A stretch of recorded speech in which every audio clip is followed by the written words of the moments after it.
Today, this is the day, November 26th. Our constitution was drafted. It was formed on this day. So, when you calculate 1950 to 2024, this is 75th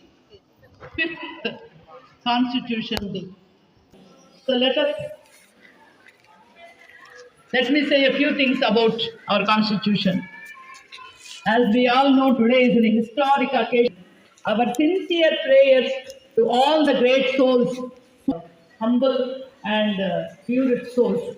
The Union government is planning to adopt the Constitution.